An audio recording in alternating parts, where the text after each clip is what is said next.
Magandang umaga po mga kapatid. Ayan. Sige po, ang lahat po ay umusog. Akala nyo mag-uumpisa na. Musog po tayo, i-fill in po natin yung mga bakanting upuan. Sige po, hindi tayo magsisimula pag di tayo umusog. Meron pa po dito. Dito rin po, meron din.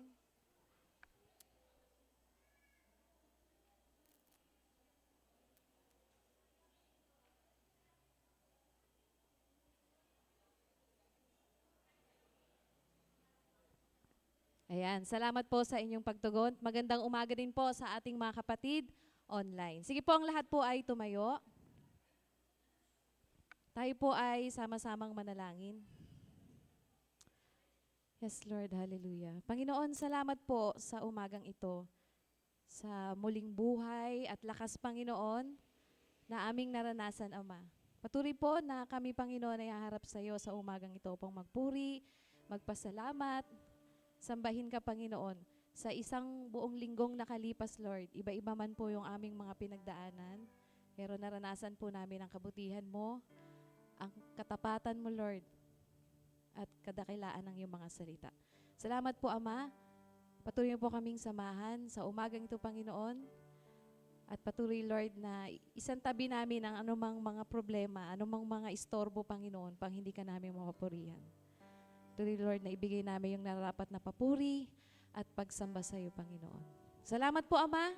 Patuloy po na aming ikaw itataas, Panginoon, sa umagang ito. Purihin ka sa pangalan ni Jesus. Amen. Hallelujah! Sama-sama po tayong umawit, magpuri sa ating Diyos na buhay.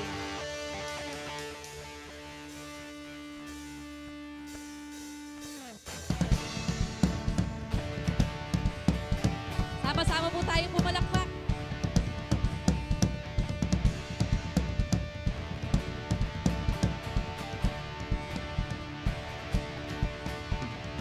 Wandering into the night, wanting a place to hide this weary soul.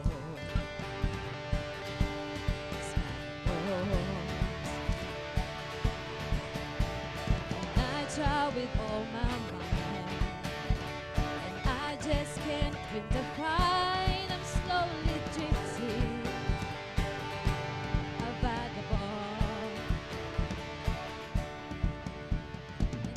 And I run out of road. I met a man I didn't know, and he told me that I was not alone. He picked me up, turned me around, he placed my feet on solid ground. I thank the Master, I thank the Savior, because he healed my heart, he changed my name, forever free. I'm not the same. I thank the Master, I thank the Savior, I thank God. Oh, see, that choice but to believe, to burn me like ashes in the wind. So long to my old friends, burden and beaten. Now you can just keep them moving. No, you ain't welcome here. From now till I walk the streets of gold, sing how you have saved my soul. This wayward son has found his way back home. Pick me up, turn me around, place my feet on solid ground. I thank the Master, I thank the Savior, because he healed my heart, changed my name, forever free. I'm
kang katulad, O Diyos.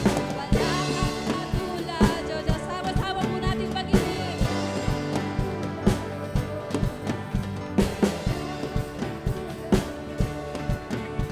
Wala kang katulad, O Diyos. Wala kang katulad, O Diyos.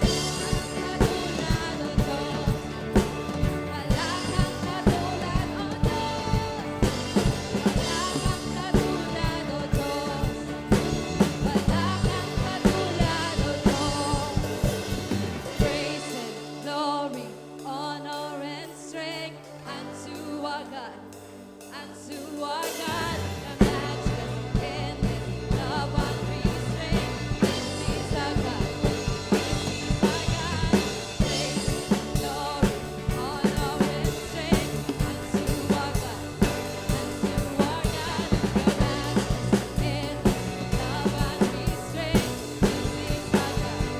This is our God. Wala kang katulad, O Diyos. Amen. Wala kang katulad, O Diyos. Wala kang katulad, O Diyos. Wala kang katulad, O Diyos. Wala kang katulad, O Diyos. Wala kang katulad, O Diyos. Wala kang katulad, O Diyos. Wala kang katulad, O Diyos. Yes, Lord, sabi nga pong wala kang katulad. Sa iyo po ang aking papuri. Sa iyo po ang aking pagsamba, Ama. Patuloy po kaming aawit sa iyo, Panginoon. At iaalay ang aming mga puso, Ama. Sa dakila ng pangalan.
sama-sama nating itaas ang ating mga kamay, ang ating mga tinig sa Diyos na mahabagin sa atin na tunay.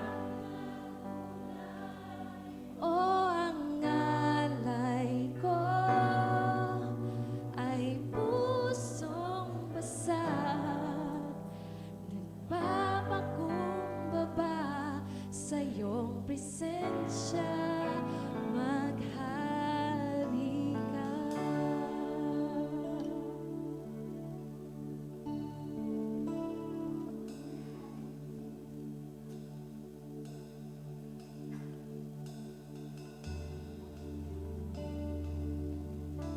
Hangad ko lang ay mamalagi sa presensya mo. Nagbuat, ako'y binago ng pag-ibig mo. Hangad ko lang ay mamalagi sa presensya mo. Luwalhatiin ang pangalan mo.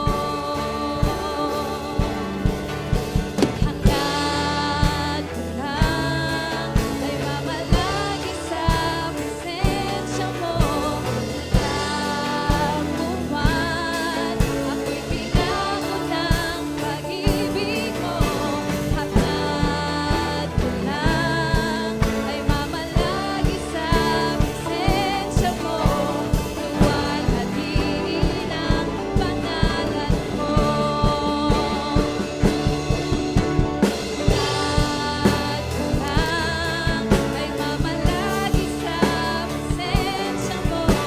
Nagkakuman, ako'y binago ng pag-ibig mo. Hangad ko lang ay mamalagi sa presensya mo. Luwalhatiin ang pangalan mo. Natagpuan ng iyong pag-ibig na dakila. Doon sa krus, ako'y iyong pinalaya. Jesus, ako'y aawit nang walang hanggang pagpupuri. Ang puso ko'y sa'yo.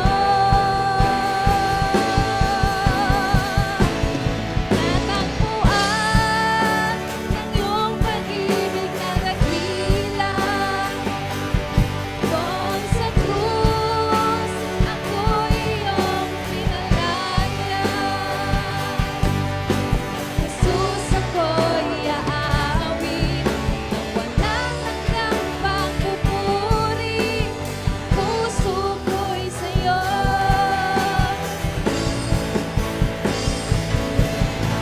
Hangad ko lang ay mamalagi sa presensya mo. Natagpuan, ako'y binago ng pag-ibig mo. Hangad ko lang ay mamalagi sa presensya mo. Luwalhatiin ang pangalan mo. Luwalhatiin ang pangalan mo. Luwalhatiin ang pangalan mo. Luwalhatiin ang pangalan mo. Hangad ko lang. Sige po, sama-sama po nating sambitin ang awiting ito.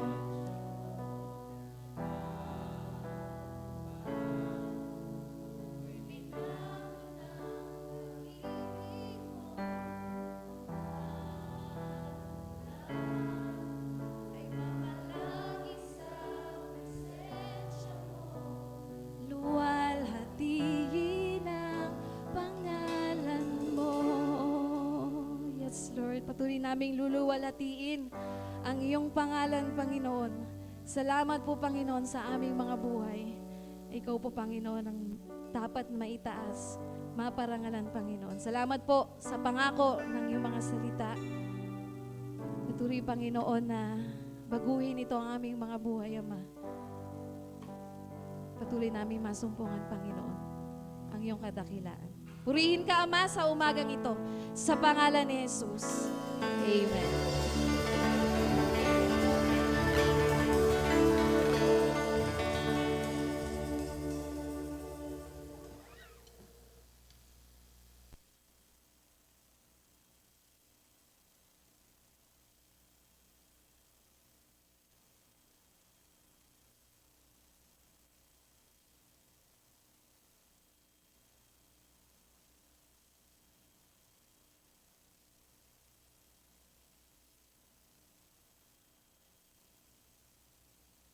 Hallelujah.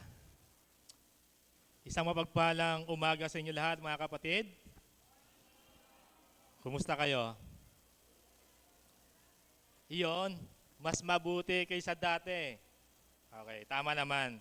Kasi dapat ang buhay natin ay nababago, no? At nagiging mas mabuti kaysa dati. So nagbibigay galang po ko kay Council, Brother Boyet Chu, at sa inyo po lahat, mga kapatid. Actually, we miss you guys. Naalala ko yung aking asawa nung dumating dito, year 2025 ba yun? 25 bata. Sabi niya, gusto ko pa naman sana munang manatili sa Area F. Kaya lang, yung destino ko, ako ay napunta sa Towerville.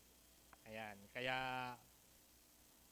ayun, so nung dumating siya, agad siyang napunta, na destino kagad sa Towerville. Anyway, isang pribilehiyo na rin ito na ako ay nagpapasalamat at ako po ay muli niyong inimbitahan dito sa ating iglesia. So alam niyo naman, marami sa inyo ay ako'y tubo ng Area F. At salamat sapagkat ginamit ang iglesyang ito upang ako ay makapag-aral sa IRMBC. At itong ang last February, I think February or March, ay ako po ay graduate ng bachelor. Ayan, 4 years course. At salamat sa suporta ng iglesyang ito, lalo na sa LCC. No, tunay nga na napakabuti ng ating Panginoon. Di man karapat-dapat, ngunit niloob ng Panginoon na ako ay makatapos. At ako po ay nagpapasalamat sa tulong ng iglesyang ito. Gayon din, ang aking asawa ay same kami, graduate. Siya naman graduate naman siya ng 1-year course or basic Bible course as MA, Ministerial Assistance. At yun nga, nakaraang tawagan ay kami po ay tinawag o nalipat sa Davao. Malayo, malapit? Lapit lang yun. Actually, nung malaman namin, nung una kasi, nung ako'y kinausap ni Bishop, sabi niya, mayroong lugar na paglalagyan sa akin. At ito'y wala pang iglesia, bali isa palang grupo ng mga mananampalataya. At ang nagmamanage doon ay isang babae. So, MA siya ng Steinbach, Canada. So, umuwi siya from Canada and then, at so sobrang init ng kanyang paglilingkod sa Panginoon sa Canada, ay nag-share siya ng mabuting balita sa area ng Davao. At kanya rin testimonya ay siya ay nag-share sa mga kulungan. Ayan. Sa sobrang alab ng kanyang puso, at yun nga nakapag-create ng grupo sa Mati, sa Davao, and they are 30 to 50 na tao ang kanyang nasharean ng Word of God. And yung workers ng Canada ay nag-ano po kay Bishop ng workers para i-deploy doon, i-send doon. At ayun, sa kalooban ng Panginoon, kami po ang napili na ilagay doon. Sabi nga ng ilan, ang layo naman ng pinagpuntahan mo. Sabi ko, okay lang yan.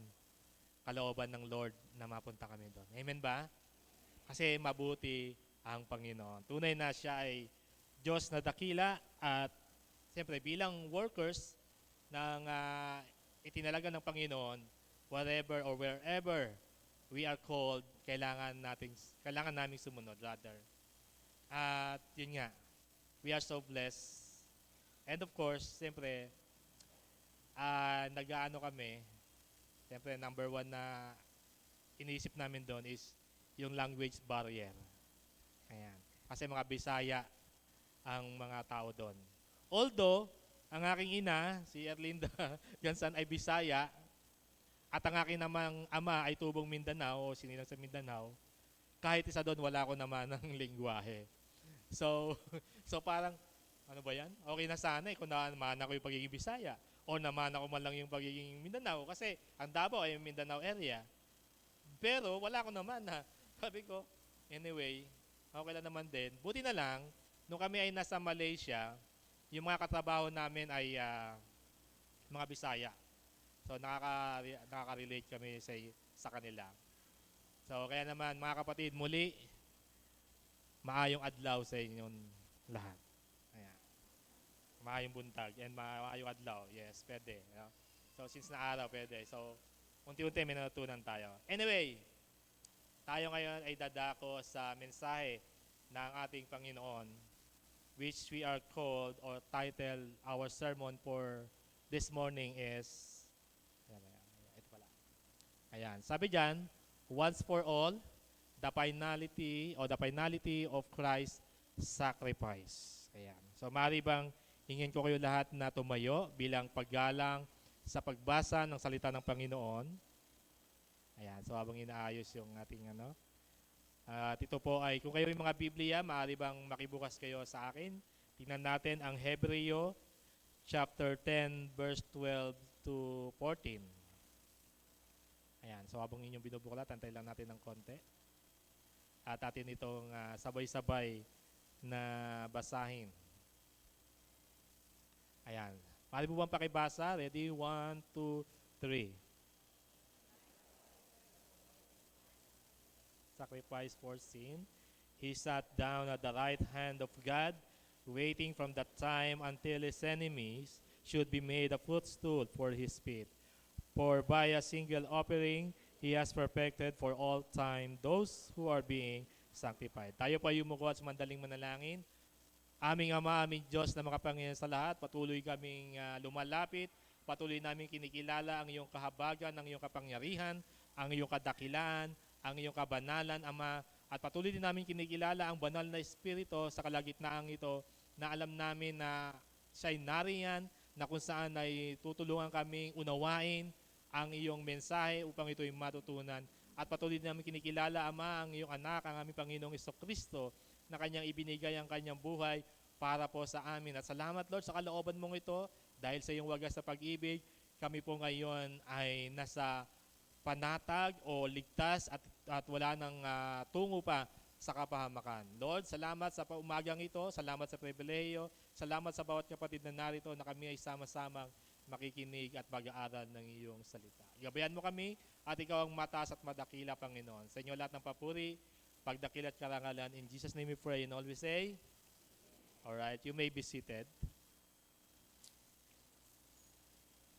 So, once for all, the finality of Christ's sacrifice. Ayan. And our proposition for this morning, sabi dyan, yan natin. By the way, kumusta ang inyong mahal na araw nitong mga nakaraan? Nagunita po tayo ng mahal na araw at tayo ay nagdiwang. Kating kayo rin, no? Nagdiwang ng 7 palabras of 7 last word. And then the resurrection, no, last Sunday.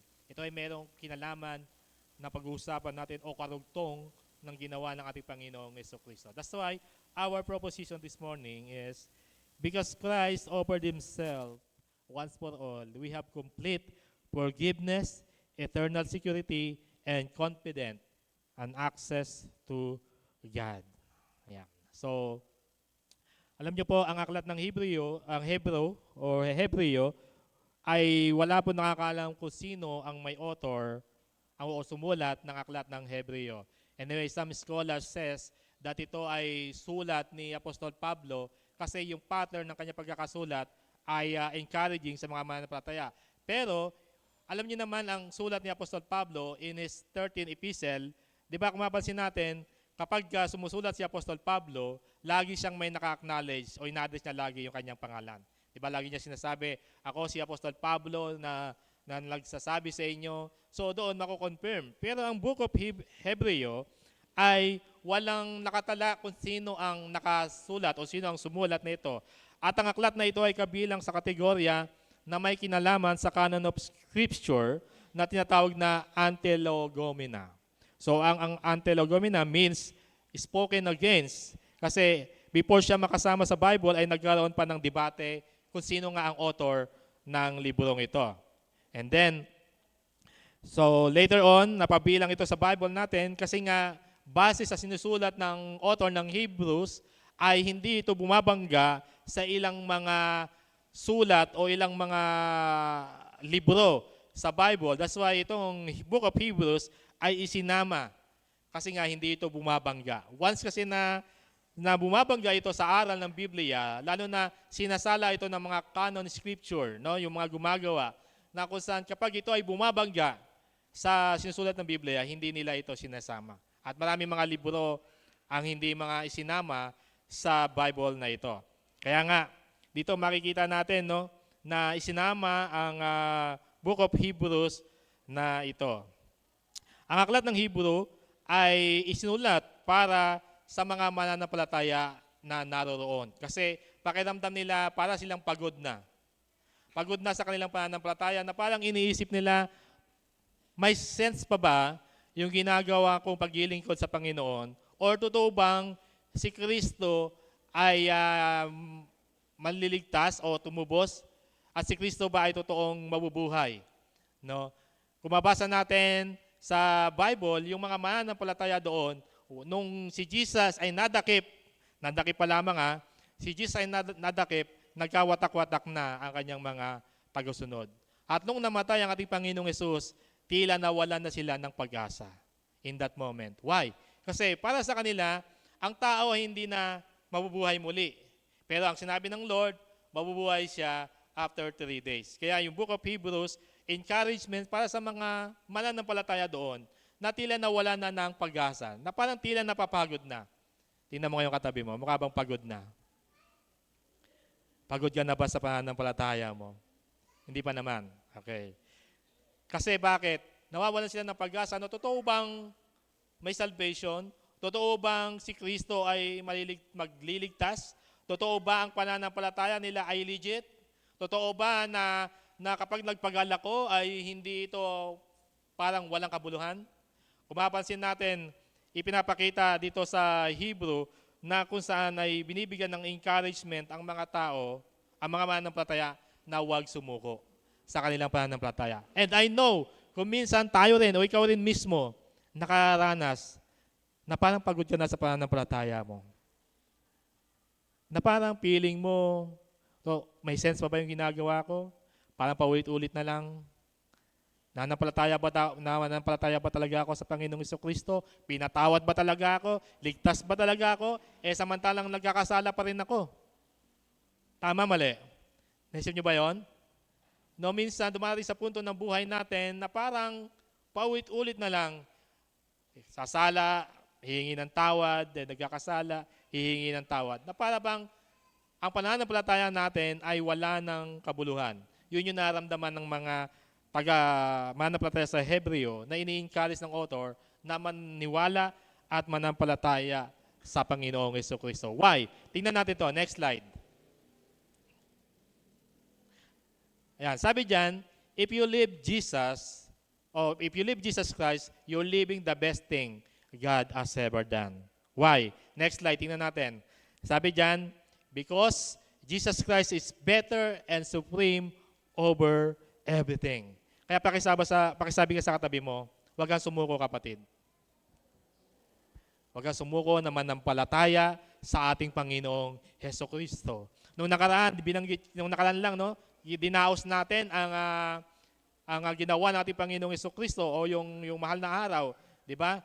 Kung ating Panginoong Jesus nga hindi sumuko sa atin ibinigay niya ang kanyang buhay, dapat ikaw din, huwag kang sumuko. Sa panahon natin ngayon, mga kapatid, isa rin sa ina-address ng sulat ng Hebreo, lalo na sa chapter 10, ay yung patungkol sa pag-aalay ng handog.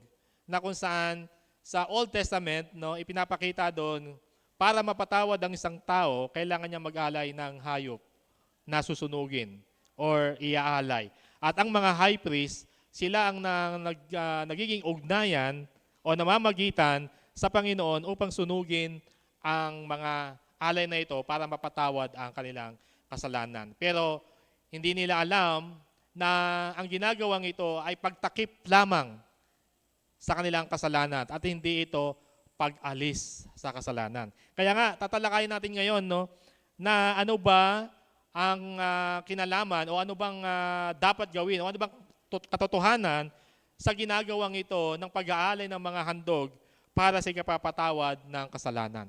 Tayong mga tao, kung minsan meron din tayong mga idea, kumbaga gumagawa tayo ng mga simple action para lang masabi natin na masolusyonan natin ang problema. Halimbawa, di ba, kung may sakit ka, ang una mong tugon ay bibili ka ng gamot. Tama? Pero hindi mo alam, malala na pala sakit mo at kailangan mo pumunta sa doktor. Katulad ng mga ginagawa ng sinauna, para mapatawad ang kanilang kasalanan, kailangan mag-alay ng hayop. At sa Hebreyong ito, chapter 10, tatalakayan natin. Next slide. What are the 4 key truths about the final sacrifice of Christ? Tatalakayan natin ang 4 na ito. Una, the inadequacy of the old covenant sacrifice. Pangalawa, the obedience of Christ in doing God's will. Pangatlo, the finality of Christ's sacrifice. At pangapat, the witness of the Holy Spirit. Yan. So, tingnan natin, number 1. Next slide.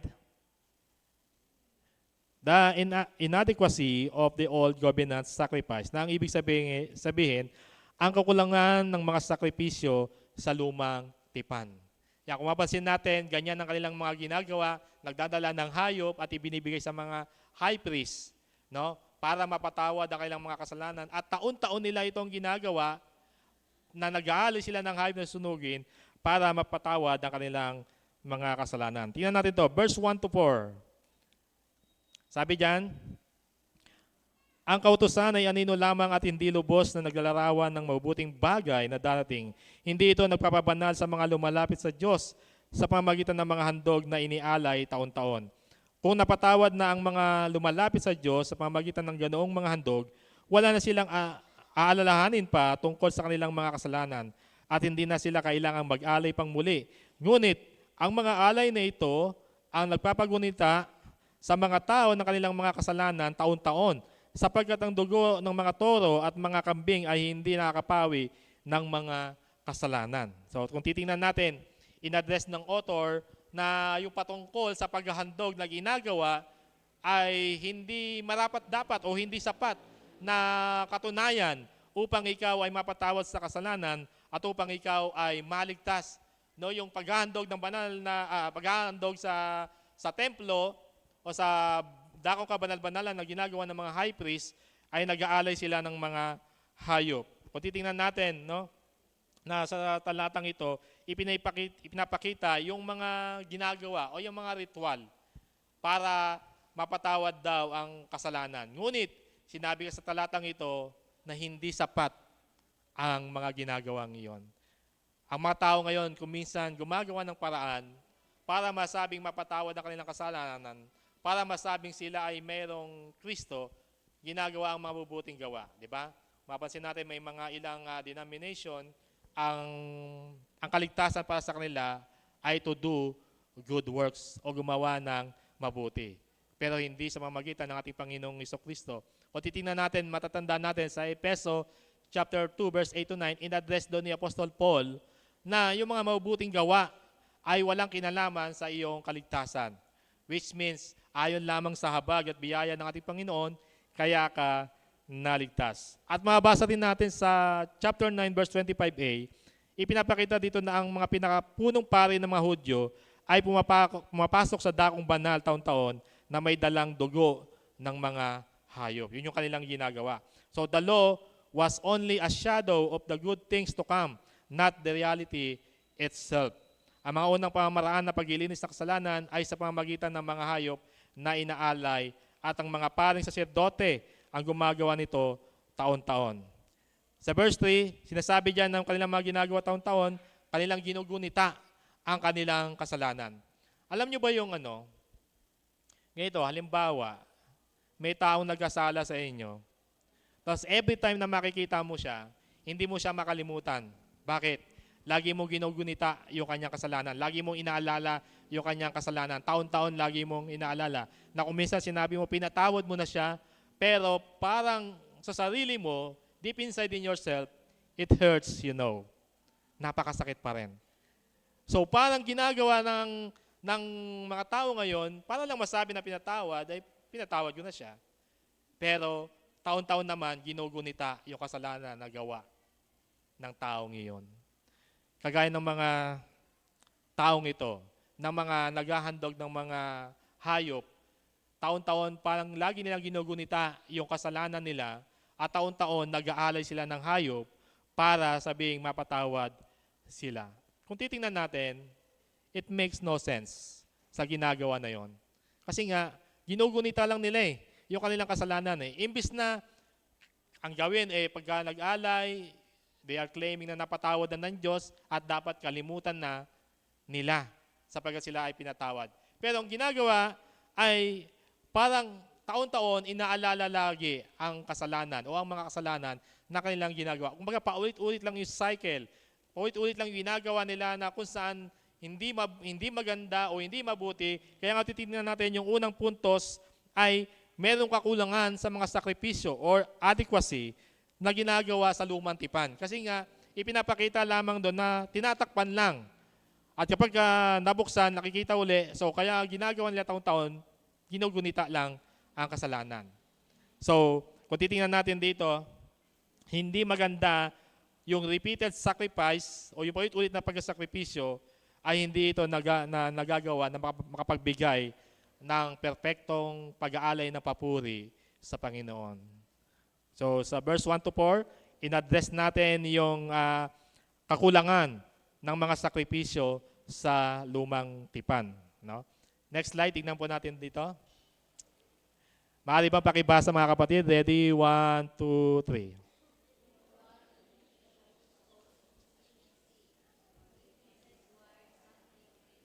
Ayan. Ritual repetition expose insufficiency, which means not enough. Forgiveness is requires something greater. Kasi nga, tayong mga tao ay ang kasalanan, no? Simula sa time ni na Adan at Eva, tayo ay nahiwalay sa ating Panginoon. So yung simpleng ginagawang ritual na ito ay hindi daw pinapakitang sapat na.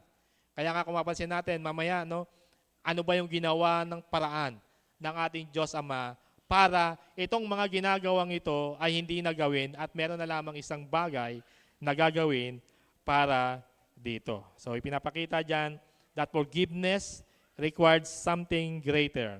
Kung kanina nakita natin ng kakulangan o hindi sapat na mga alay na ginagawa from the Old Testament o yung mga sinaunang tao, now, ngayon, makikita natin ang nag-iisang paraan para maalis ang kasalanan. Ito ang pangalawang puntos na pag-uusapan natin. Next slide.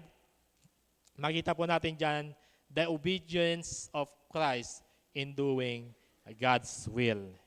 In verse 5 to 10, sabi dyan, dahil diyan nang si Kristo ay naparito sa daigdig, sinabi niya sa Diyos, ang mga pang-alay, pati mga handog at mga hayop na handang sunugin, hindi mo na ibig sa dambana dalhin.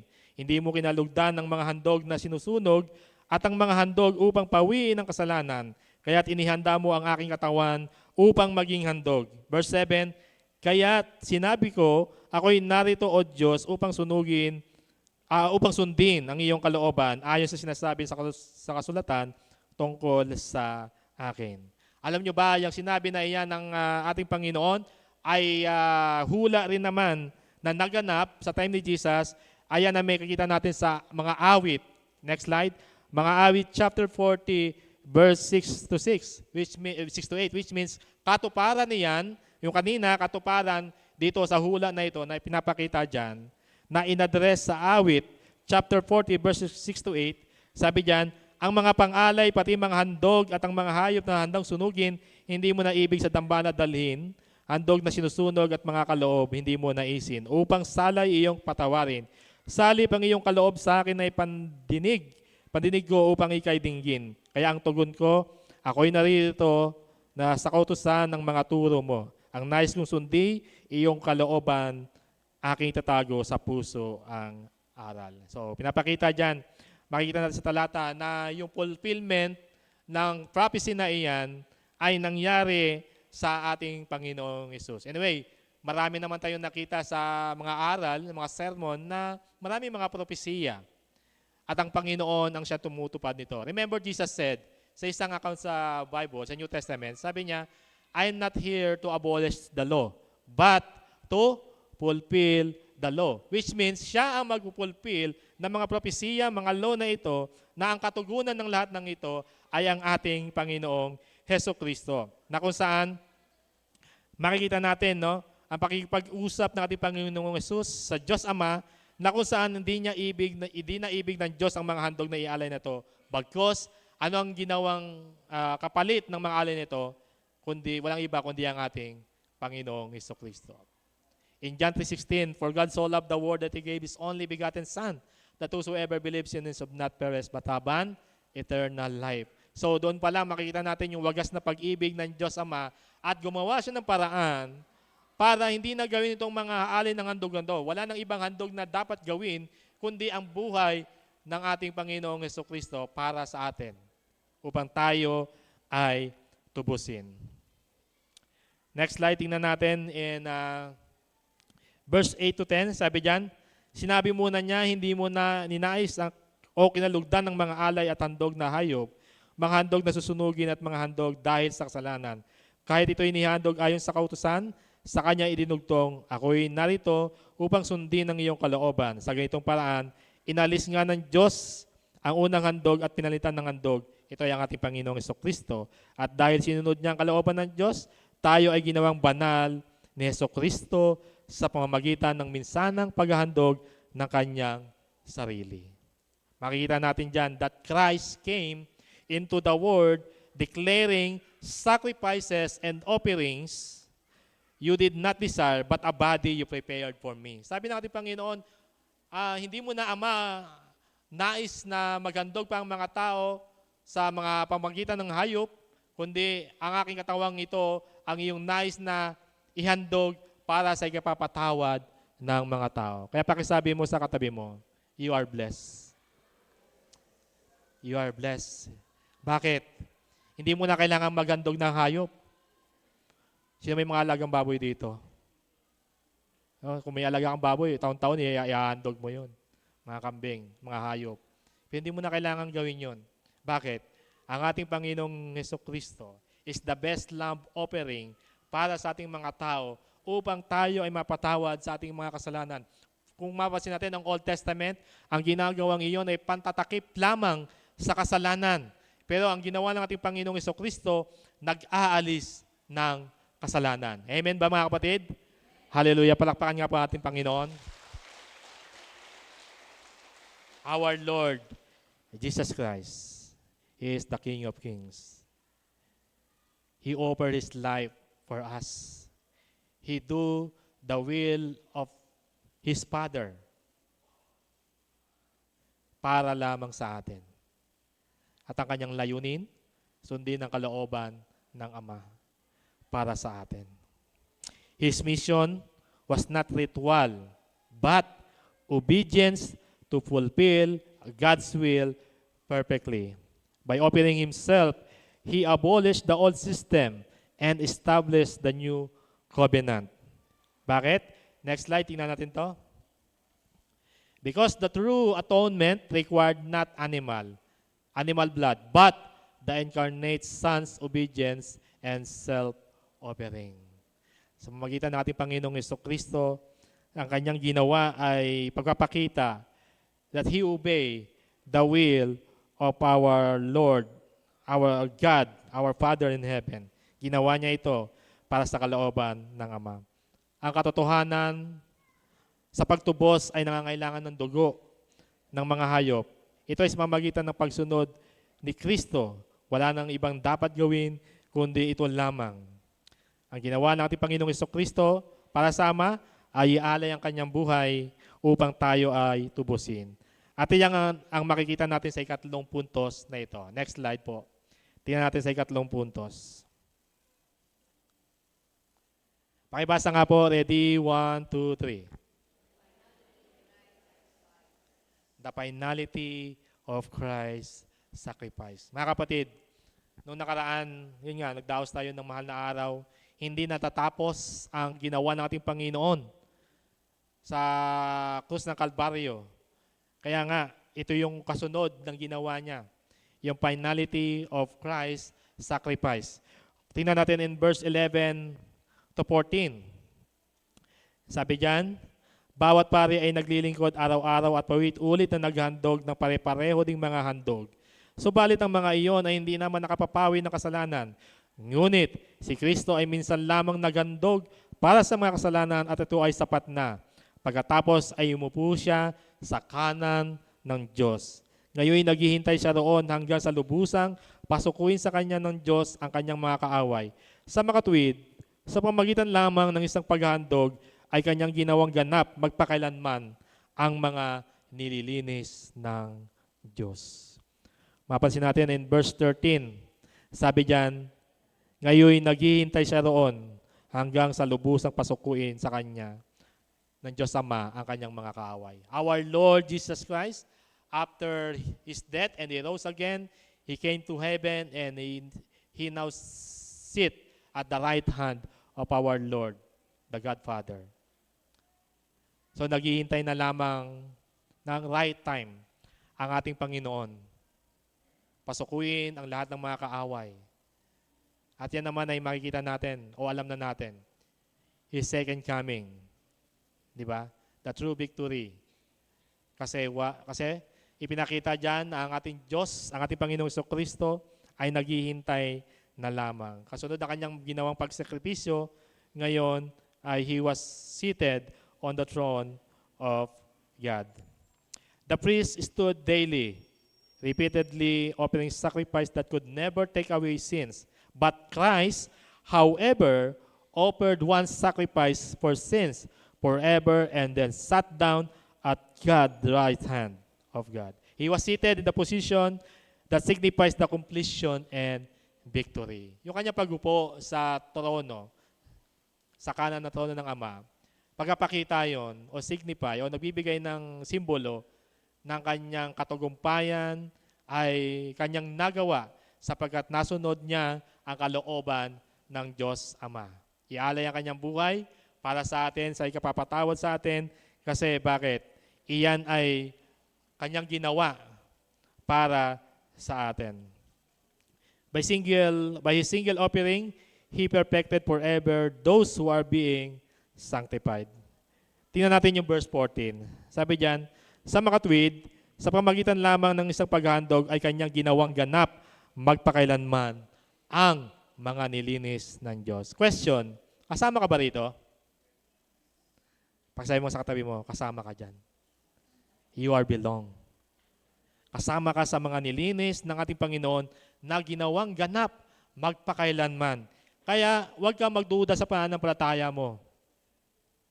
Baka kasi hanggang ngayon nagdududa ka pa rin sa pananampalataya mo. Totoo ba na si Jesus Christ as Savior? Totoo ba na siya lamang ang makaliligtas? Maraming mga tao ay tila bumabalik pa rin sa kanilang mga nakasanayan na nasumpungan na nilang katotohanan. Ngunit tila hindi pa rin sapat iyon at bumabalik pa rin sa dati nilang alam niyo yon, sa dati nilang pinupuntahan. Pagkapakita na hindi nagiging matibay ang pananampalataya niya. Pero right now, makikita natin dito na meron ng assurance ang pananampalataya mo sa Panginoong Jesucristo. Why? Sapagkat sa makatuwid sa pamagitan lamang ng isang paghandog, kanyang ginawang ganap magpakailanman ang mga nilinis ng Diyos o ang mga nilinis ng Diyos at kasama ka doon. Amen? Kasama ka sa nilinis ng Diyos, kaya dapat maging masaya ka. Tingnan mo nga muli ang katabi mo. Nakikita mo ba ang glory ng Panginoon sa Kanya? Amen. Sabi sa awit, I can see in you the glory of our King. Kaya wag kang mawalan, ang tawag doon? Wag kang magduda sa pananampalataya mo sa Panginoong Jesucristo. Kasi ang pananampalataya mong iyan ay ginawa ng ating Panginoon sa krus ng Kalbaryo upang ikaw ay iligtas. Upang ikaw ay tanggapin.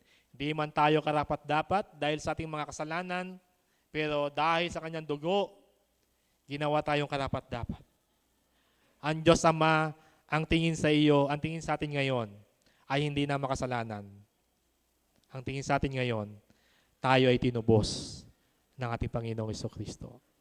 He do that in the cross of Calvary upang ipakita sa iyo, upang iparanas sa iyo na ikaw ay ligtas na. Amen? Hallelujah. Muli natin palakpakan natin, Panginoon. Come on. Huwag kang magpigil. Huwag kang magpigil.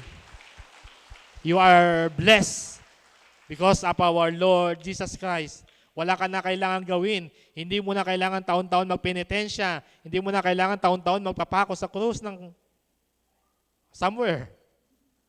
Hindi ko sabihin Kalbaryo eh. Sa Panginoong Jesucristo lang yun. Nakakalungkot lang. May mga tao na parang feeling nila hindi sapat ang ginawa ng ating Panginoong Jesucristo. Kaya taon-taon ginagawa nila ang mga paghihirap na yon. Na parang sinasabi nila, hindi sapat ang ginawa ng Panginoong Jesucristo.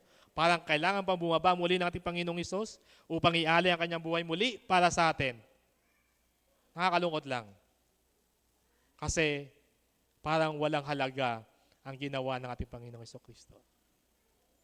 Kaya ikaw, mga kapatid, ang bawat isa sa atin, merong tungkulin upang ipahayag ito sa mga tao, lalo na sa mga wala pang pagkakilala sa Panginoon. Na sapat na ang ginawa ng Panginoon sa krus ng Kalbaryo upang tayo ay tubusin, upang tayo ay mapawalang sala. Hindi na natin kailangan gawin pang magpakahirap, paluin yung ating katawan, magpapako sa krus, para sa ang katwiran ng ibang tao, gusto daw nilang maranasan ano bang pakiramdam ng ginawa ng ating Panginoong Hesus in that moment. Alam niyo, ginawa ng ating Panginoong Hesus, kung normal na tao, hindi makatatagal doon. Tama, mali. Ilarawan mo yung sarili, ikaw yung dala mo yung krus ng Kalbaryo, tapos ikaw yung tinutulig sa, pinapalo, pinapahirapan, malamang baka di ka pa dumako sa pagpapakuan mo, patay ka na. Pero ang ating Panginoong Jesucristo, di ba? Ginawa niya yon para sa atin. Kaya sapat na yon. Sapat na yung ginawa ng ating Panginoong Jesucristo. Huwag mo na siyang pababain pa para lang muli kang patawarin ng Panginoon. Para lang sabihin na maligtas kang muli. Sapat ng ginawa ng ating Panginoon. Amen? Hallelujah. Tingnan natin to. Next slide. Sabi diyan, Christ's sacrifice is once for all, never needing repetition. It is eternally effective. Hindi natin kailangan pang pulit-ulit. Nakagaya ng ginagawa ng mga sinaunang tao from the Old Testament, yearly, ginagawa nila yon, nag-aalay ng mga hayop para gunitain ang kailang mga kasalanan, para patawarin ng kasalanan. Mga kapatid, sapat na ang ginawa natin Panginoon. Hindi na kailangan ng repetition. Ito ay eternally effective. Ibig sabihin ng eternally, ito ay walang hanggang kaganapan, which means ganap na. Gaya ng ating Panginoon, He is eternal. Amen? He is eternal. That's why His forgiveness is eternal for you. So ano kailangan natin gawin? May kailangan ba tayong gawin? Mamaya malaman natin anong kailangan nating gawin. Next slide, pang-apat na puntos. Tingnan natin to.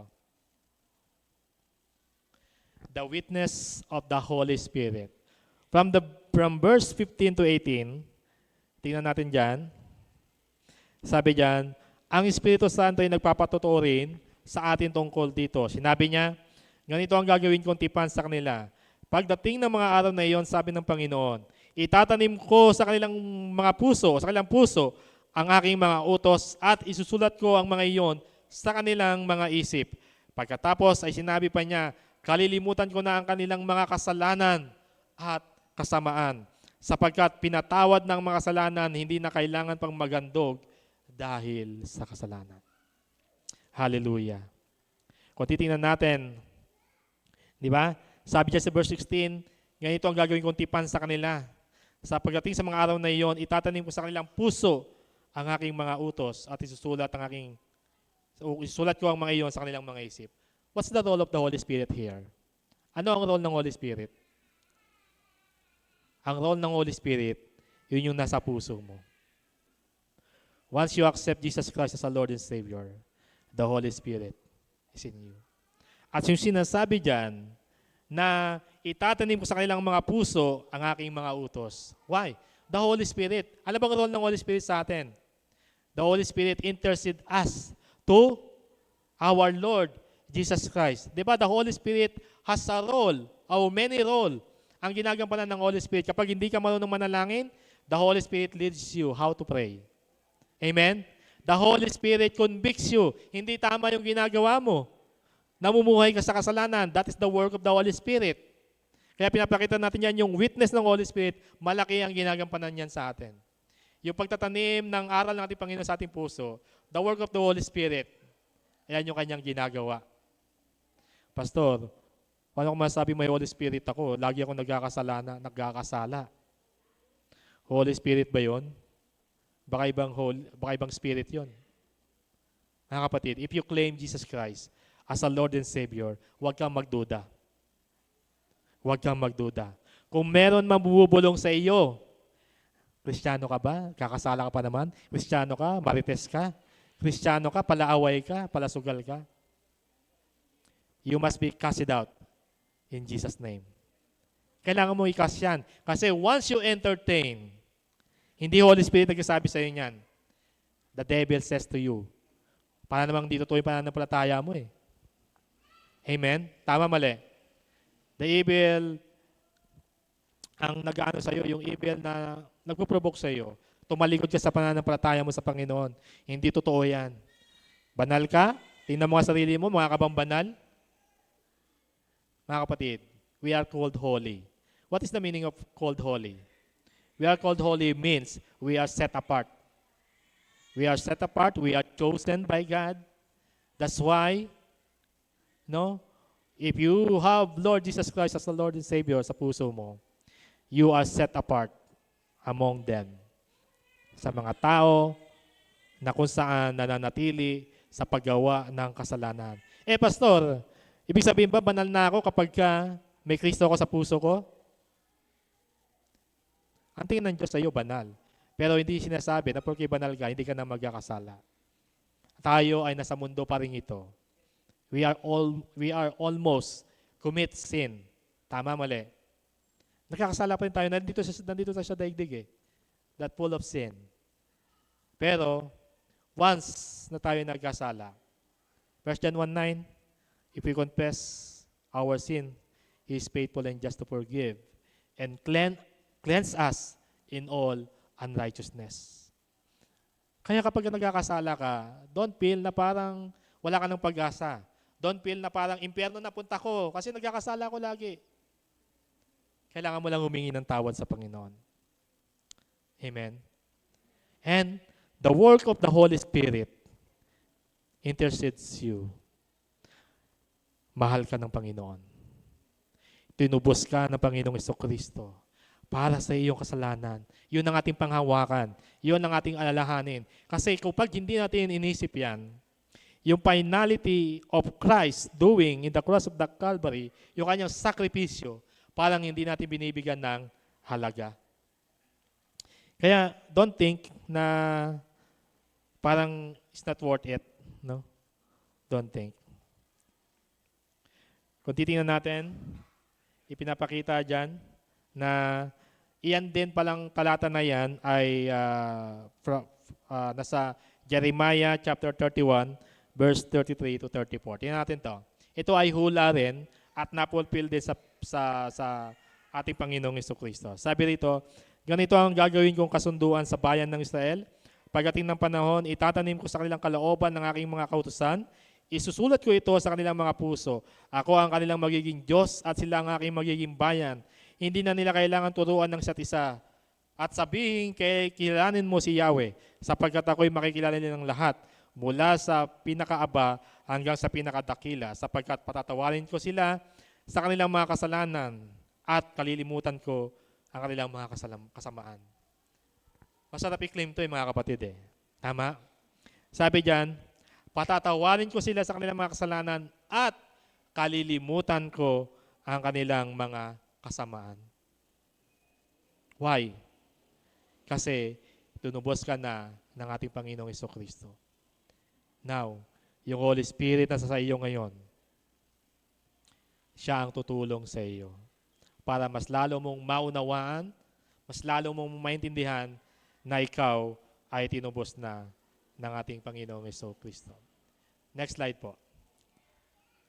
Sabi diyan, the Spirit confirms the sufficiency and finality of Christ's work. Pinapakita na yung banal na Espiritu, kinonfirm niya yan. No, yung sufficiency, yung kahalagahan, yung finality na ginawa natin Panginoong Jesucristo. Now, in the theological implication, meron tayong assurance. Why? Believers can rest in the finished work of Christ. Meron tayong assurance na yung ginawa natin Panginoong Jesucristo sa krus ng Kalbaryo, na tayo ay tinubos na. Panghawakan natin yung assurance na yun, na tayo ay ligtas na. Amen? Pakisabi mo sa katabi mo, ligtas ka na kapatid. Huwag ka na magduda. Pakibalikan mo, ikaw din. Huwag ka na magduda. Nagdududa ka eh. So huwag ka na magduda. You have assurance na tayo ay, ginawa na yun ng ating Panginoong Yesus sa krus ng Kalbaryo. And then pangalawa, we have access to approach God with confidence but not in fear. Ibig sabihin, malaya na tayong makalapit sa Diyos Ama kasi nga tayo ay binigyan ng karapatang maging anak ng Diyos. In John 1:12, sapagkat ang lahat ng tumanggap at nanalig sa Panginoon ay binigyan ng karapatang maging anak ng Diyos. Noong maalala ko, na meron kaming Bible study, nagtanong ako, sino dito naniniwala na ang lahat ng tao ay anak ng Diyos? Aba, since na mga bagong ano pa lang, lahat sila taasan. Naniniwala ko na lahat ng tao ay anak ng Diyos. Sabi ko, mga kapatid, ganyan din ang paniniwala ko dati. Pero tingnan natin ng Biblia. Sabi sa 1:12, ang lahat ng tumanggap at nanalig sa Panginoon ay binigyan ng karapatang maging anak ng Diyos. Binalik ko ulit yung tanong. Mga kapatid, sino dito magsasabi na ang lahat ng tao ay anak ng Diyos? Wala nang tumaas. Sabi niya, Pastor, akala ko kasi lahat ng tao anak ng Diyos eh. Sabi ko, huwag mag-alala. Ako rin, ganyan din ako eh. Akala ko lahat ng tao anak ng Diyos. Pero hindi pala. Depende pala sa tao kung meron siyang relationship sa ating Panginoon. So now, we have the access because we are called son. We are adopted by God na kung tinanggap natin siya, binigyan tayong karapatang maging anak ng Diyos. Pangatlo, makikita natin dito yung sanctification. Christ once for all sacrifice empowering, ongoing holiness sa buhay natin. We are sanctified. No? Yung pamumuhay natin bilang mga Kristiyano, tayo ay tinuturuan ng Diyos, tayo ay sinasanctify para sa kaganapan ng kanyang pagbabalik. In worship, our response is gratitude, pag-ibig at pasalamat, and obedience and reverence, not in ritual repetition. Now, next slide. Tingnan natin ito. How do we respond at this message today? Paano ka ba mag-response? Paano ba tayo tutugon sa panawagang ito na nakita natin the finality of Christ's work, yung kanyang sakripisyo sa cross ng Kalbaryo, paano tayo mag-response? Number 1, tingnan natin ito. Diniretso ko na pala yan. 1 to 4 na pala yan. Number 1, sabi dyan, stop striving for forgiveness through human effort. Trust in Christ, His finished work. Sabi dyan, tumigil ka o itigil mo na yung ginagawa mong pamaraan para mapatawad ka, gagawa ka ng human effort. Diba? Gagawa ka ng mabuti, hindi yan ang makapagpapatawad sa atin. But through Christ, His finished work. Pangalawa, live with confidence that your sins are truly forgiven. Mamuhay ka ng merong kagalakan na alam mong ikaw ay pinatawad ng Panginoon, na ikaw ay ngayon ay ligtas na. Yan ang kailangan mong gawin. Mamuhay ka na merong ganap, merong kagalakan ng kasalanan mo ay pinatawad ng Panginoon. Pangatlo, you must be worship God with joy. Okay? Knowing Christ's sacrifice is sufficient. Kapag nagpupuri ka sa Panginoon, dapat nagagala ka. Dapat nagpupuri ka. No? Dapat mapalakpak ka. Si tatay, sabi si tatay. Yung tatay ni Kuya Robert, natutuwa ako kapag worship eh. Kasi talagang pag sumayaw siya, ibinibigay niya yung the best para sa Panginoon. Pero maraming mga tao, parang ang hirap gawin yung ibigay ang the best para sa pagpupuri sa Panginoon. Pero sa number 3, we must worship God with joy. Bakit? Knowing Christ's sacrifice is sufficient. Sapat na yung ganyang ginawa sa krus ng Kalbaryo. Pangapat, you must be share the message of finality. People need not seek endless rituals, but for Christ has done it all. May tungkulin ka. May tungkulin ng bawat isa sa atin. Hindi lang ang mga mangangaral na tungkulin na ipangaral lang salita ng Panginoon. Even you. Pero don't think about na malamang sabihin mo, Pastor, di naman ako nag-aral ng Bible. Paano ka mag-share ng Word of God? Yung buhay mo, kapatid. That is the best testimony na ikaw ay mayroong Kristo sa iyong puso. Amen? Palakpakan nga natin, Panginoon. Yung buhay mo sapat na bilang testimonya na ikaw ay niligtas, ikaw ay pinatawad ng ating Panginoon. As our conclusion, malapit tayo magtapos. Next slide. Sabi dyan, the finality and sufficiency of Christ's sacrifice. The old covenant sacrifices were shadows, but Christ's offering was the substance. He did what no priest could do. He offered himself once for all, and he sat down in triumph and secured eternal forgiveness. Next slide. Ito maganda. In verse 19 to 23, verse 19 to 23, chapter 10, sabi diyan, pakinggan nyo ito, napakaganda nito. Kaya nga mga kapatid, tayo'y malaya ng makakapasok sa dakong kabanal-banalan dahil sa dugo ni Jesus. Remember, nung nakaraang linggo, di ba? Nakita natin yung na-discuss yung pagkamatay natin Panginoong Jesucristo at nahati yung veil. The door was veil. Ano ibig sabihin nun? Ibig sabihin, malaya na tayong lumapit sa ating Panginoon. Kung no Old Testament, hindi ka basta-basta makakapasok sa dakong kabanal-banalan dahil merong dakong banal and dakong kabanal-banalan, so kailangan, datawid ka muna sa mga priests. Sila yung mag-aalay para sa iyo. Pero, yung ginawa ng ating Panginoong Jesucristo, nahati yung veil. Simbolo na ikaw ay malaya ng makalalapit sa ating Panginoon. Amen? Bakit? Dahil sa dugo ng ating Panginoong Jesucristo. Verse 20, binuksan niya para sa atin ang isang bago at buhay na daang naglalagos hanggang sa kabila ng tabing, at ang tabing na ito ay ang kanyang katawan. He offered His life, His body for us. Verse 21, tayo ay may isang pinakapunong pari na namamahala sa sambahayan ng Diyos. Kung mapansin natin, in Old Testament, may mga high priest, may mga priest, pero ngayon, ang ginawa natin Panginoong Jesucristo, ang Lord Jesus Christ is the high priest or the forever priest na mamamagitan sa atin, sa Diyos Ama. Then, 22, kaya't lumapit tayo sa Diyos ng may pusong tapat at may matibay na pananampalataya sa Kanya.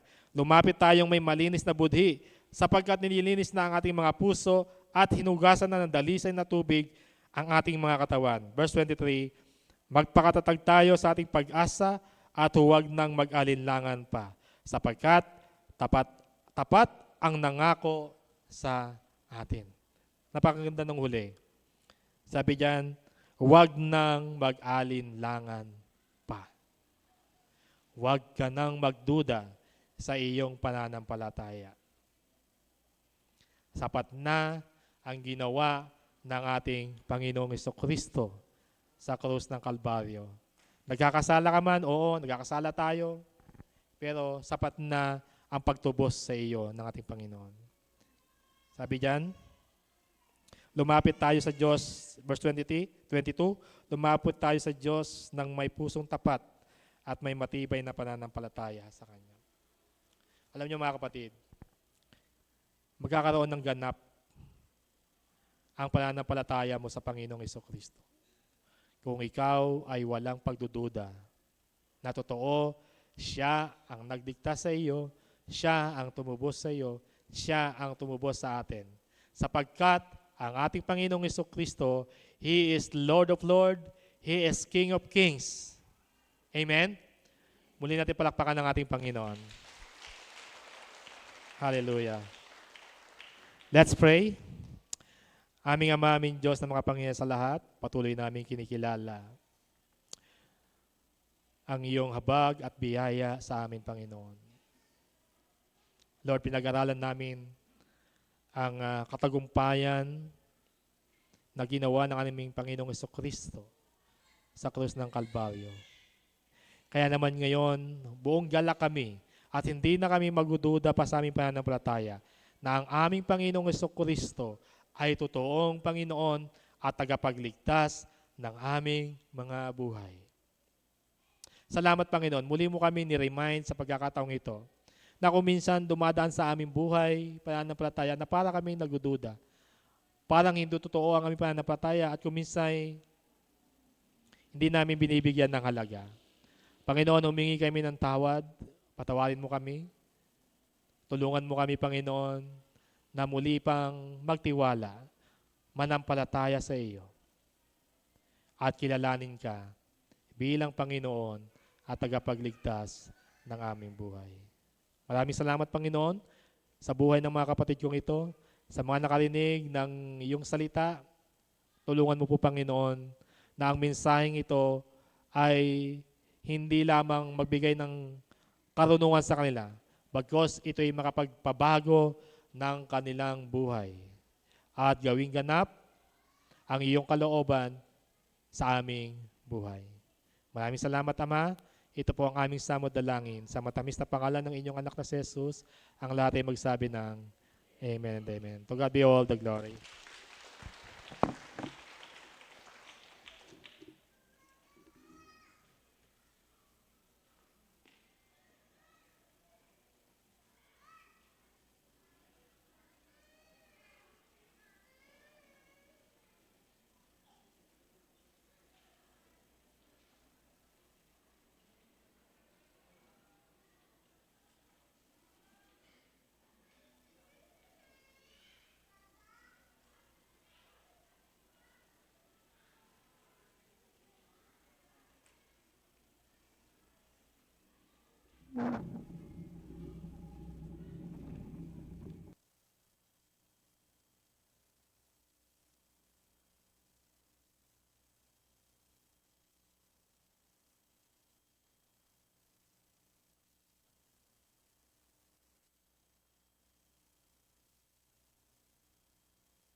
masisilayan.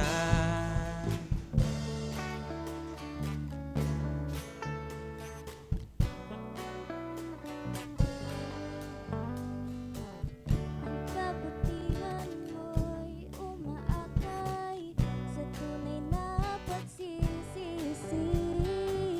Ako'y niyakap, ako'y nilingap ng labis mong pagmamahal. Ikaw ang pag-ibig, ikaw ang buhay, ikaw ang biyaya, ang tanging daan. Diyos na mabuti, Di mapaparisan, di nagsasawa. di nagkukulang Diyos na dakila, ang katapatan ng iyong kabutihan ay masisilayan. Diyos na mabuti, Di mapaparisan, di nagsasawa. di nagkukulang Diyos na dakila, ang katapatan ng iyong kabutihan ay masisilayan. Ikaw ang pag-ibig, ikaw ang buhay, ikaw ang biyaya, ang tanging daan. Diyos na mabuti, Di mapaparisan, di nagsasawa. di nagkukulang Diyos na dakila, ang katapatan ng iyong kabutihan ay masisilayan.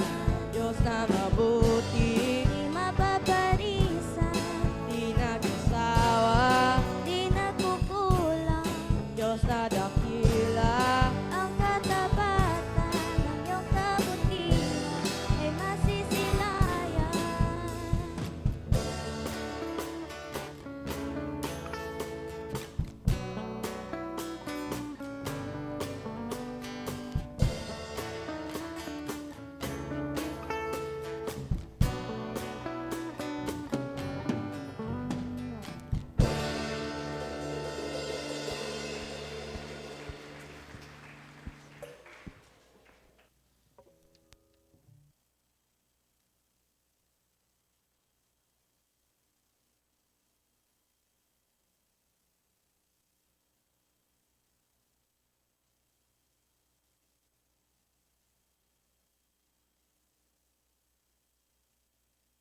Tayo pong lahat ay tumayo, tayo po ay dumako sa ating pong pagbibigay ng handog sa ating pong Panginoon bilang pong pagpapakita ng ating pong kababaan sa ating pong sa kanya pong ginawa sa bawat isa po sa atin. Tayo po'y manalangin, aming Ama, aming Diyos na makapangyarihan sa lahat, pinupuri, sinasamba, dinadakila po namin ang iyong pangalan sa aming pong kalagitnaan. Maraming pong salamat sa malayang pagsamba. Maraming pong salamat sa aming pong napakinggan ng mensahe, Panginoon. Salamat sa iyong sakripisyo. Salamat sa iyong pagbibigay ng buhay sa bawat isa po sa amin, Panginoon. And dahil po diyan, Panginoon, dahil kayo po ang nagbigay ng buhay, Panginoon, tanggapin niyo, Panginoon, ang aming pong mga handog. May ilan po sa amin ay magbibigay ng maliit na halaga. Meron pong malaki, Panginoon. Pero dalangin po namin na maging mabangong samyo ito, Panginoon, ang aming pong mga handog.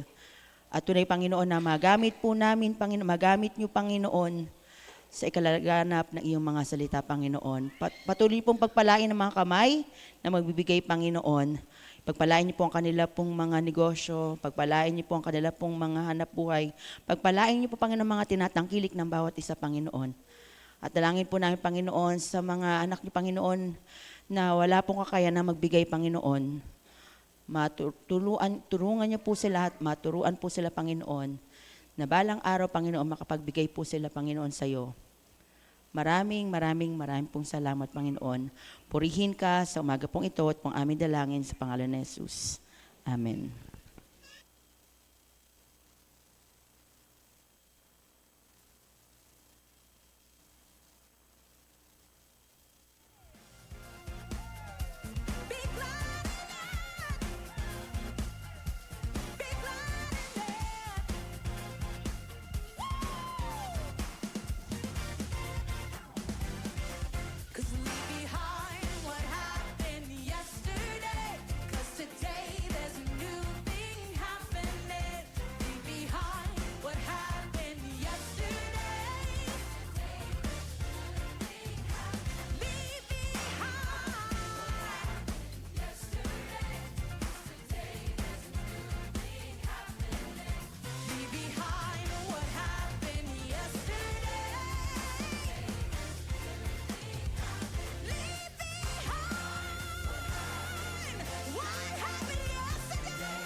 Sige po, tayo pong lahat ay tumayo, tayo po dudulog sa Panginoon sa tanghaling ito.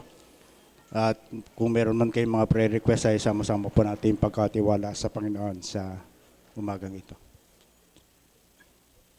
Tayo po manalangin, makapangyarihan Diyos sa kalangitan. Kaya ang buong patuloy ka namin purihin, sambahin, luwalhatiin. Sa kabila ng aming mga pagkukulang, Panginoon, masasabi namin kay buti mo sa bawat sa amin. Hindi mo tinitignan, Panginoon, yung aming mga pagkukulang. Bagos doon sa aming mga kahinaan, doon mo kami pinalalakas. Kaya sa umagang ito, tanggami po, Panginoon, ang aming pasasalamat dahil talagang napakabuti mo sa aming buhay. Hindi mo mga kailanman kami pinababayaan. At yun naman po yung pangako mo sa bawat sa amin. Kailan naman hindi mo kami iiwan at kailan mo kami hindi mo kami pababayaan, Panginoon. Kaya sa umagang ito, narito po ang bawat sa amin. May kanya-kanya kami dinudulog sa iyo. Kung ito yung kalooban, Panginoon, alam namin, diringgin mo ito. At kung mayroong mga pagkakataon, Panginoon, na kami maghintay, bigyan mo kami ng katsagaan upang patuloy na makita namin ang kaluwalhatian mo. At makita namin, Panginoon, na ikaw yung Diyos na tumutugon sa aming mga panalangin kung ito ang iyong kalooban, Panginoon. Kaya sa umagang ito, narito po ang bawat sa amin. Sa iyo po namin pinagkakatiwala ang bawat isa. Sa iyo po namin pinagkakatiwala ang aming pangangailangan dahil naniniwala kami ikaw yung Diyos na mayaman na hindi pa bumubukay ang aming mga labi, Panginoon. Batid at alam mo na ang pangangailangan ng bawat sa amin. Kaya, Panginoon, sa iyo po namin pinagkakatiwala ang bawat sa amin. Ganun din po, Panginoon. Kung meron kami mga kapatid na may karamdaman sa pangalan po ng aming Panginoong Hesus, naniniwala kami na ikaw yung Diyos na manggagamot, walang imposible sa iyo. Ano man po yung naranasan namin, ano man yung karamdaman namin, Panginoon, ay sa iyo po namin pinagkakatiwala. Dahil naniniwala kami, Panginoon, na hindi magiging hadlang, Panginoon, yung aming mga karamdaman, nararanasan yung aming mga sakit sa aming pagsamba sa iyo. At huwag mong hayaan, Panginoon, na maging hadlang ito sa aming pagpupulit pagsamba. Kundi pagkos, Panginoon, sa kabila ng aming nararanasan ay patuloy ka pa rin namin purihin, sambahin, luwalhatiin dahil napakabuti mo sa bawat sa amin. Huwag maging hadlang, Panginoon, yung aming mga karamdaman. Ganun din po sa umagang ito, meron kami mga kapatid na nangangailangan ng pinansyal. Pangangailangan, naniniwala kami ikaw yung Diyos na mayaman. Ikaw yung Diyos na nagpuprovide na aming pangangailangan. Sa kabila ng kahirapan ng buhay, naniniwala kami na hawak mo ang lahat ng bagay. Ikaw yung nagpo-provide sa amin. Sa kabila ng mga nagtataas ang bilihin, presyo ng gasolina, alam namin, hindi mo kami pababayan dahil ito yung nais mo. Dahil ito po yung pangako mo sa amin. Kung maniniwala kayo, magtitiwala kami, hindi mo kami pababayan. At yun po yung pinangahawakan ng bawat isa sa amin. Ganon din po, Panginoon, kung meron kami mga kapatid na nagnais na magkaroon ng trabaho, Panginoon, wag nawa. Yung trabaho, ipagkakalaw mo yung makakahadlang sa amin upang sampahin ka namin. Kundi bagos sa kabila ng aming pagpapagal, patuloy ka pa rin namin purihin, sambahin, luwalhatiin dahil napakabuti mo sa bawat sa amin. Tingnan namin, Panginoon, yung ginawa mo sa bawat isa sa amin. Walang katumbas, Panginoon, yung pinagkaloob mo ang buhay mo sa bawat isa sa amin. Ano pa, yung mga pangailang namin, hindi mo ipagkakaloob sa amin, Panginoon. Kaya maraming salamat po dahil talagang napakabuti mo sa bawat sa amin. Sa panahon pong ito, patuloy mong patatagin yung aming pananampalataya dahil alam namin masigasing ang gawa ng kaaway upang maibaling namin yung aming mga atensyon sa mga bagay na nakikita namin. Kaya may mga pagkakataon na wawala na kami ng pag-asa. Kaya tulungan mo kami, Panginoon, at patuloy na sa panahon ng kahirapan, ay patuloy na manatili yung pananampalataya namin sa iyo. Ito po yung nais mo sa amin. Nabigyan mo kami ng puso mapagpasalamat sa kabila ng aming nararanasan. Patuloy pa rin kami ang pupuri, magpapasalamat sa iyo dahil ito ang nais mo sa bawat sa amin. Sa kabila ng aming nararanasan, Panginoon, patuloy pa rin kami magpuri, patuloy pa rin kami magpasalamat sa iyo, Panginoon. Kaya maraming salamat po sa umagang ito. Ganun din po, sa iyo po namin ibinabalik ang papasalamat sa mga kapatid namin na nagdaos ng kanilang kaarawan. Maraming salamat po sa panibagong taon na pinagkaloob mo. Dalangin ko po na patuloy mo silang pagpalain, patuloy mo ipagkaloob, nasa ng kanilang puso, at patuloy na ingatan, at patuloy na maranasan nila, Panginoon, ang kabutihan mo sa araw ng kanilang buhay. Ganon din po, kung meron kaming kapatid na mag-asawa, Panginoon, nagdaos ng kanilang anibersaryo. Maraming salamat po sa panibagong taon at dalangin ko patuloy na pangunahan ang bawat pamilya, ang bawat mag-asawa. Dahil naniniwala kami kapag lahat ng bagay pinagkatiwala namin sa iyo. Lahat po ito ay magkakaroon ng kaisan. Sa iyo po namin pinagkakatiwala ang aming bansa, ang aming barangay. Manguna ka po sa bawat isa sa amin. Dahil naniniwala kami, Panginoon, na lahat ng bagay na nangyari ay ayon sa iyong kalooban. Makita po namin ito, hindi doon sa kahirapan, kundi makita po namin na sa likod nito may maganda ka pang bagay na gagawin po sa bawat sa amin. Sa panibagong linggo namin tatahakin, Panginoon, ngayon pa lamang sa iyo po namin pinagkakatiwala ang bawat sa amin. Ilayo mo kami sa anumang aksidente. Patuloy mo i-provide yung pangangailangan ng bawat sa amin. Ilayo mo kami sa mga masasamang tao. Kundi bagkos, Panginoon, balutin mo kami ng iyong makapangyarihan hindi po upang hindi makapanaig ang gawa ng kaaway. Kaya, Panginoon, sa iyo po namin pinagkakatiwala ang bawat sa amin, ang pangangailangan namin, at patuloy na maranasan namin anuman po yung masalubong namin sa panibagong linggo. Patuloy na makita namin ang kabutihan mo, ang kapangyarihan mo na kumikilos sa bawat sa amin, sa bawat pamilya, at sa aming lugar, Panginoon, sa aming bansa. Kaya hayaan mo sa umagang ito, purihin ka namin, sambahin ka namin, luwalhatiin ka namin. Ito po ang samot dalangin sa tayong pangalan ni Jesus. Amen.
Opo, Panginoon, sa inyo ang kadakilaan, ang karangalan, ang kabanalan. Ang papuri ay tanging sa iyo lamang.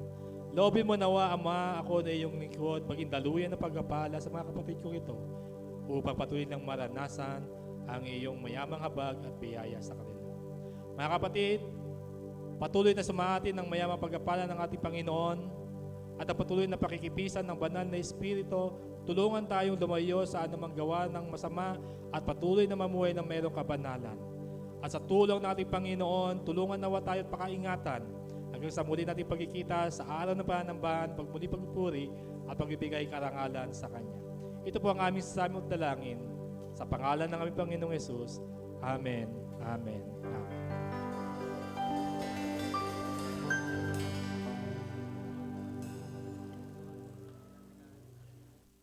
Ayan, again, good morning po sa bawat isa. At bago po ako dumako sa ating mga announcement, ayan, pwede po ba na muli po akin po tinatawagan ng ating Pastor Arnel dito po sa harapan, samahan na rin po ni MA, MA Mia Gansan. Ayan, sige po, dito po sa harapan. Ayan, sa kaalaman po ng lahat, ang ating Pastor Arnel at MA Mia ay kasalukuyan nakadestino po sa IRM Towerville, kung di po ako nagkakamali, no? IRM Towerville. And sa naganap pong destinuhan, ang ating pong Pastor Arnel and MA Mia ay lilipat na po or na-destino na po sila sa Davao. Ayan, so by next week po ay biyahe na po nila papuntang Davao. Doon na po nila itutuloy ang kanilang ministry. Ayan, bilang manggagawa po. Doon po sa lugar po ng Davao. Kaya, ayan, akin po tinatawagan ng ating chairman, Brother Vincent Balbastro, para po may abot ang simple token mula sa IRM F1. Ayan, sa pili po. Ayan, ayan po ay mula sa Kabataan, Calcab, and sa YMO po. Ayan, maraming salamat po sa bawat kapisanan po na nagtulong-tulong po para magkaroon po tayo ng simple token or simpleng babaon po sa ating manggagawa. Wala. Wala na sasabihin. Okay. Diyan ka lang. Ayan. And ganun din po, akin din po tinatawagan ng ating Nanay Eda. Ayan, para rin naman po, mapabaunan naman po natin ng panalangin. Ayan, ipagpipray po sila ng ating Nanay Doring.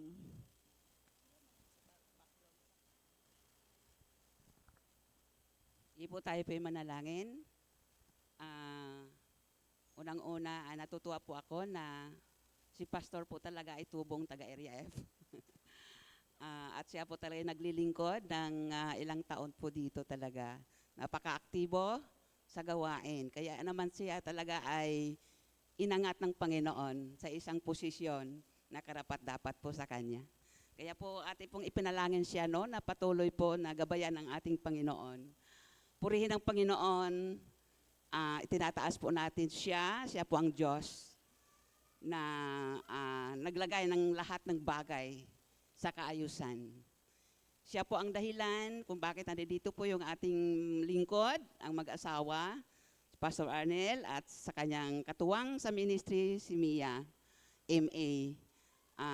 Ang patuloy na pagpapala po sa kanila. Dalangin po namin, Ama, na ikaw po ang Diyos na gubagamay sa kanya. Patuloy mo silang pagpalain, patuloy mo silang ingatan, at samahan po sa kanilang destino na iyo pong dinala po sa kanila, O Lord. Alam po namin, Ama, na ikaw po ang naglagay po sa kanila doon. Dahil may layunin ka po kung bakit sila po ang gamitin mo sa lugar na yon para magministro at magpatuloy sa kanilang ministry na pinagkatiwala mo sa kanya.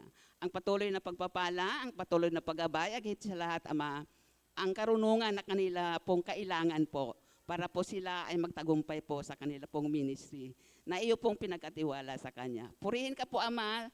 Salamat, O God. In Jesus' name, Amen. Ayan, bago po tayo mag-picture taking, baka po may gustong sabihin po si Pastor. Ayan, so nagpapasalamat ako sa inyo lahat, mga kapatid, sa suporta.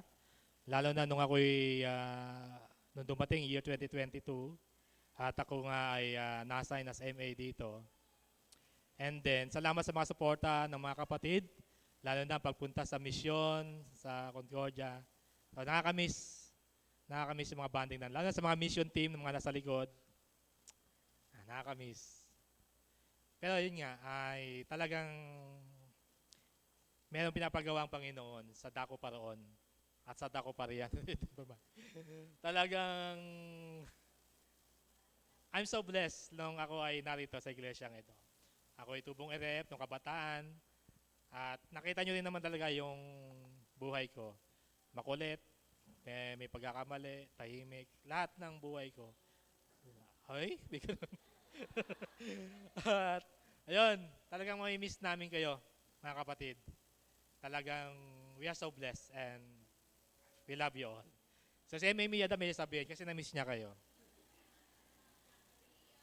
Iiyak na yan. Thank you daw.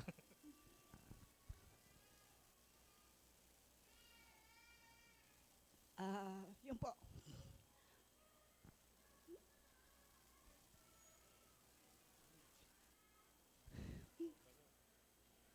Naiwan ko yung panyo ko doon.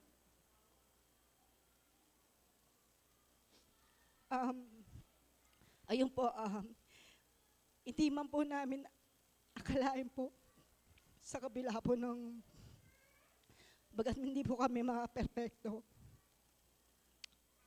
Talagang during na nasa Malaysia kami, hindi po na talaga yung pagpunta po namin doon ay talagang maghanap buhay. Pero iba po pala yung plano ng Panginoon sa buhay po namin mag-asawa. During that time noon, pagpasok ko nga po dito, ang una ko naalala po, si Ate Lisa po. Ang laki po na natulong po kasi ni Ate Lisa po. Especially po sa buhay ko po. Simula nandito pa lang po ako sa Pilipinas hanggang sa Malaysia po. Siya po yung lagi ko pong kausap. At lalo na po nung iniwan po ako ni Pastor po sa Malaysia. Talagang sa 3 years po na yon, doon ko po nakita na may tinuturo pa po ang Lord personally sa buhay ko po. Even na mag-asawa po kami, sabi nga po, once na humarap po kami sa Panginoon, hindi po pwede sabihin ni Pastor na, Lord, arbor ko na po ito, asawa ko naman po. Pero ang bawat isa po sa atin ay may pananagutan po sa ating Panginoon. At ganoon din po sa Area F po, buong puso po ako na nagpapasalamat po nung bumalik po si Pastor sa buong puso niyo pagtanggap po. Siyempre sa buhay po ng mga ate po namin at mga kuya po namin dito. Kila Kuya Robert po, kay Ate Jen, Kuya Venus, Ate Lani, Ate Lerma. Simula po noon na sila po yung tumayo ng mga ate at kuya namin dito po sa IRM F1 po. At ganoon din po, ang yung lingkod din po, hindi ko po ine-expect na sino ba naman ako, na bagamat hindi ako karapat-dapat, pero patuloy pa rin po na ginagawa ng karapat-dapat ng ating Panginoon. Yung lahat po ng paghihirap po, lahat po ng mga pagsubok namin mag-asawa sa Malaysia, meron po pala na ipinapagawa at itinuturo sa amin ng Panginoon. At sa mga oras na ito po, at ganun din po, kaya nga po, nung pagbalik, natutuwa po ako kay Tina. Nung nakita ko po na umaati na rin po siya sa Bible preaching po. Sabi ko kay Teens, tuloy mo lang.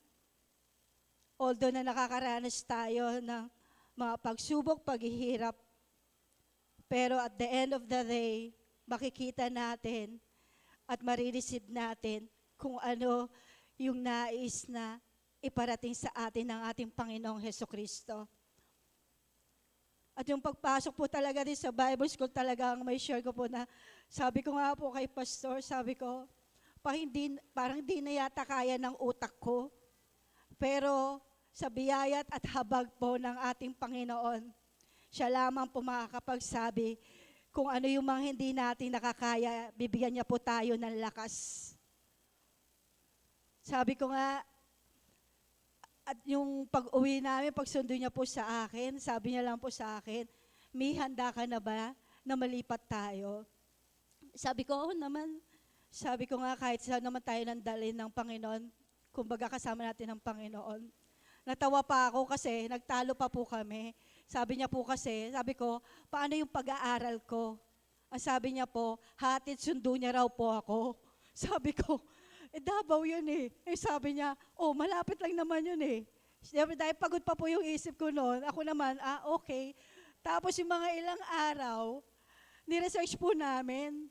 Tawanan po kami mag-asawa. So hatid mo ako, kung magbabarko tayo, 3 days. Malamang pagbalik ko ng Bulacan, tapos na yung klase. Pero ganun pa man din sabi ko nga, ang plano po talaga namin mag-asawa, pag natapos po yung pag-aaral po namin, ay babalik po kami ng Malaysia. Dahil gusto po namin na magkaroon ng IRM sa Malaysia. Pero ganun pa man kung ang kalooban pa rin ng Panginoon, sabi ko hindi man sa Malaysia, yung pala sa likod ng Malaysia po. Kasi malapit na lang po yun eh. Sabi ko nga, magba-backdoor tayo. Kasi marami po talagang panghihinayan yung ginawa. Sabi ko nga, kung sapat lamang po yung kaalaman po namin, yung mga panahon na kami po ay nasa Malaysia, marahil man po na may IRM na po. Pero hindi man, sabi nga po na isa sa mga guro namin sa IRMBC, na wag kami manghinayang dahil ginamit pa rin at nagpagamit pa rin, binagamit namin ang mga buhay po namin na maglingkod pa rin sa ating Panginoon. At marami pa pong natututunan.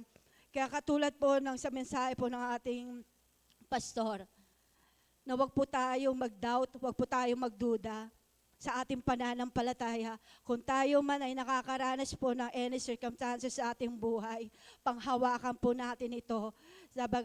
Ito po, sa bandang huli po, merong reward sa ating Panginoon.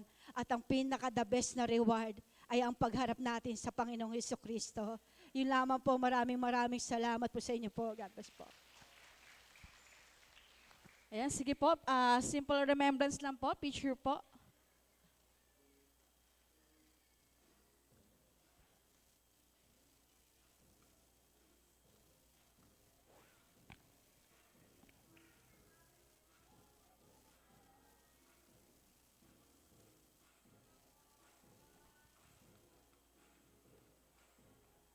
Ayan, request lang po, gaya po ng ating ginagawa. Pwede po bang bumaba sila pastor? And kasama naman po yung congregation. Ayan, tayo ba, Jel? Sige, upo na lang daw po ang congregation.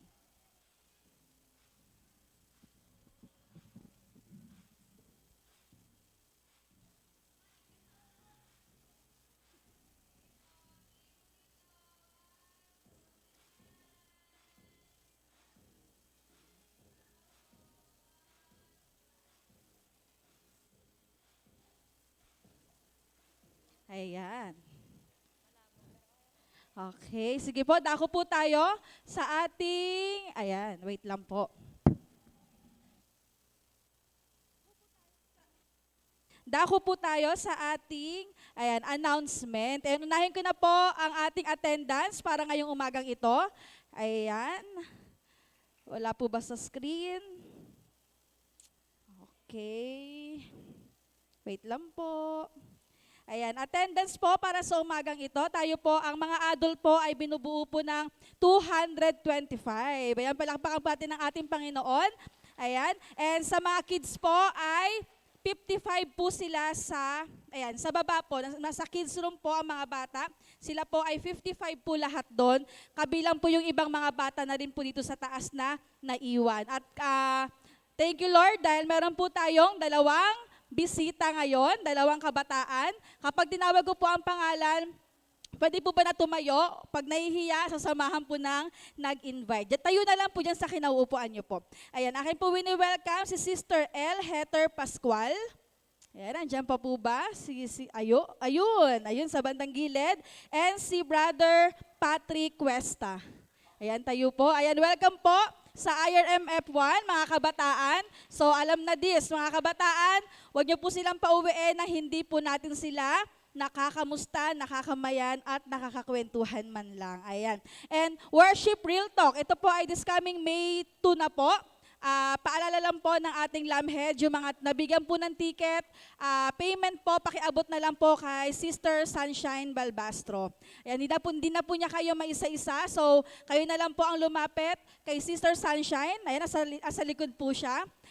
Para po sa ticket, ito po ay nagkakahalaga na 200 pesos kung yung sa gabi lang po ang inyong papanoorin, pero kung buong araw ay 400 pesos. At sa mga wala pang ticket, ayan, meron pa pong available na ticket. Kuha na po tayo bilang ito po ay fundraising din po ng LAM sa mga para po matugunan yung iba pa pong pangailangan para po sa pagpapa-improve po ng ating praise team. Ayan. And paalala lang din po na buong April ay isang pananambahan lang po tayo 8:00 po ng umaga. And then next Sunday po ay ang ating baccalaureate service. Ayan, kasabay po ng baccalaureate offering. Yung mga nagpalista po, nawa ay present po kayo sa Sunday. Ayan, para po maparangalan ang ating mga graduates at yung mga kabataan po natin na may mga awards sa school. Ayun lang po, again, first, isang pananambahan lang po tayo next Sunday ha, 8:00 po ng umaga. Ayun lang po, God bless po sa bawat isa. May oras pa po para tayo ay magkamustahan. Again, Pastor Arnel and MA Mia, ingat po kayo sa inyong biyahe. Maraming salamat po. God bless po sa bawat isa.